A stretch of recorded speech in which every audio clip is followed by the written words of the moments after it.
Bonjour et bienvenue dans cette vidéo. Je vais vous présenter l'actualité du Barça aujourd'hui, en ce samedi 1er avril 2023. Si vous êtes nouveau sur la chaîne, ici je parle généralement de l'actualité du Barça. Donc n'hésite pas à t'abonner, et appuyer sur le bouton j'aime pour me soutenir. Merci, et commençons.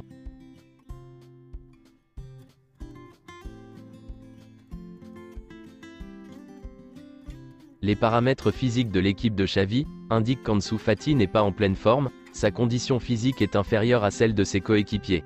Il a des problèmes de force et d'élasticité, qui l'empêchent d'essayer d'avoir un duel contre un joueur, ce qui lui cause des problèmes de confiance. Xavi et les membres du staff commencent à s'inquiéter du fait que les attaquants de l'équipe ne marquent pas assez de buts. Ansu Fati n'a pas marqué depuis 14 matchs, Ferran Torres n'a pas marqué depuis 13 matchs, et Lewandowski n'a marqué que lors de 2 de ses 10 derniers matchs.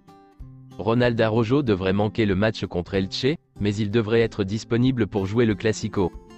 Les relations entre le Real Madrid et le Barça ont changé, en raison de la position du Real Madrid dans l'affaire Negreira. En fait, la tournée de pré-saison des deux clubs aux États-Unis est en suspens. Les relations entre les deux clubs sont froides. Le FC Barcelone a déjà informé la RFEF qu'il jouera ses matchs à domicile à l'Estadi Olympique de Montjuïc la saison prochaine. Des sources du club affirment qu'il n'y a pas d'autre option que d'y jouer. Le Barça négocie actuellement un accord de financement de 1,5 milliard d'euros avec différents groupes d'investissement, pour le projet SP Barça. Le FC Barcelone a annoncé qu'il était sur le point de boucler le financement de l'SP Barça.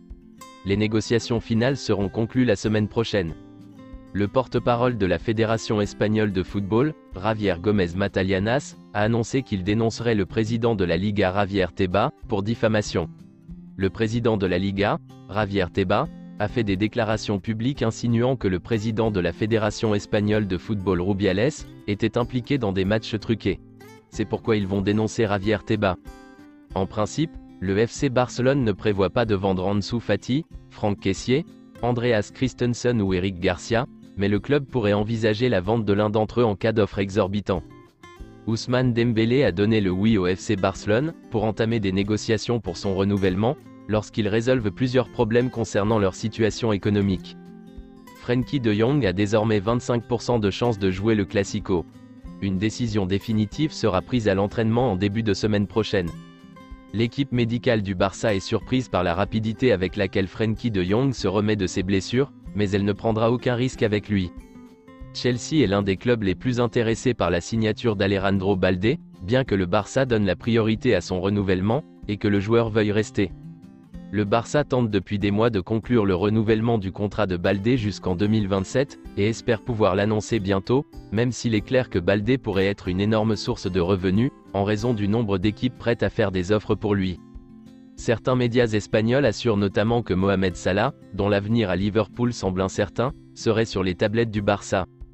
De même que son coéquipier Luis Diaz, blessé depuis le 9 octobre dernier, mais très apprécié par Xavi.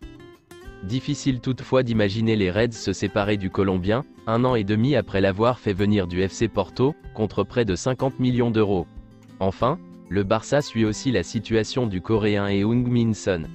Buteur vedette de Tottenham, il n'a jamais caché son affection pour la Liga, mais un transfert cet été s'annonce extrêmement coûteux. Sous contrat avec Tottenham jusqu'en 2025, il est estimé à plus de 60 millions d'euros. Les contacts entre Léo Messi et Joan Laporta ont été réactivés récemment. Le staff technique du Barça compte sur le retour de Messi pour la saison prochaine.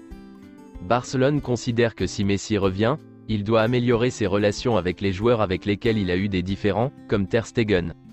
Messi sait que Laporta est fou de le faire revenir à Barcelone, mais leur relation a été rompue après le départ du joueur. Messi est devenu encore plus furieux, après que Laporta a déclaré qu'il aurait apprécié que Messi propose de jouer gratuitement.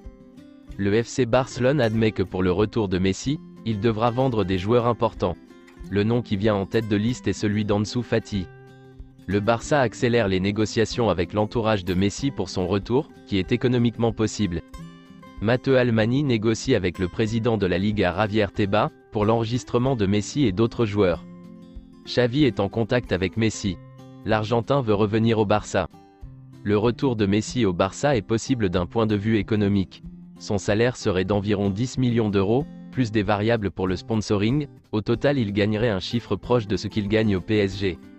Messi aurait contacté hier Ferran Olivier, le trésorier du Barça. Messi veut revenir au Barça. S'il reçoit une offre, il reviendra. Au Barça, la campagne pour faire revenir Messi a commencé. La relation entre Ousmane Dembélé et Messi n'était pas vraiment fluide. Xavi espère que si Messi revient, ils mettront de côté leurs différends, car Ousmane Dembélé est un élément clé du projet de Xavi.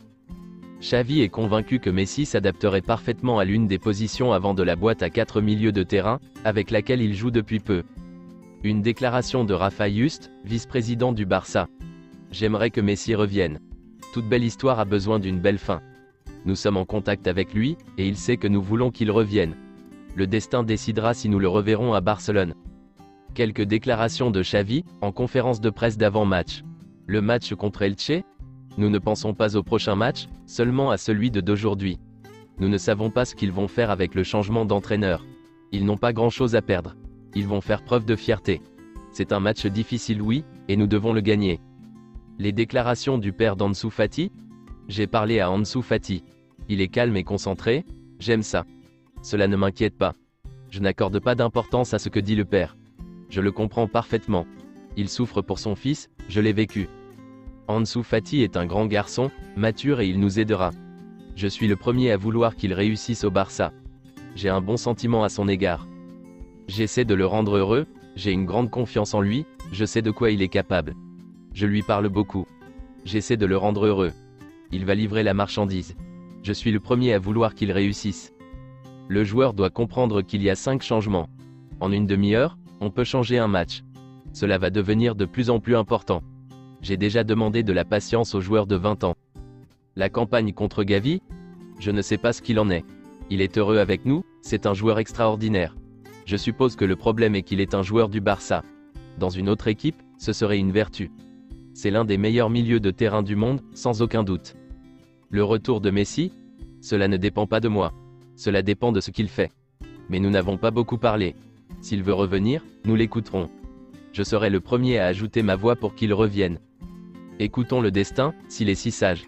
Voyons ce qui se passe, il n'y a encore rien. Voyons s'il est prêt. Nous rendons un mauvais service à Messi, au club. Nous sommes à un pas du succès dans l'ère sans Messi, que nous craignions tant. C'est un succès. Je n'ai pas parlé de l'année prochaine. Nous sommes concentrés sur la conquête des titres. Vous êtes des spécialistes du changement de sujet, et je ne comprends pas pourquoi les gens parlent de transfert en ce moment. Nous sommes à 2 doigts de gagner des titres, et maintenant nous parlons de recrutement. C'est surprenant. Elche est la finale de la coupe, voilà ce qui est important. Les blessures? Nous avons plusieurs joueurs qui ne se sentent pas bien, mais il reste encore quelques jours. Nous allons essayer de récupérer. Pedri et Dembélé, et Frenkie sont absents aujourd'hui, et ils diront ensuite comment il se sent. Eric Garcia comme pivot? Cela fait longtemps que je pense à ce poste. Il convient parfaitement. Nous en avons parlé avec lui. Il fait de bons choix, il est agressif dans les duels, il peut s'adapter à ce poste. C'est tout pour aujourd'hui, et merci d'avoir suivi la vidéo. Mettez un j'aime si la vidéo vous a plu, et n'hésitez pas à vous abonner, pour ne pas manquer les prochaines vidéos. Merci et à bientôt.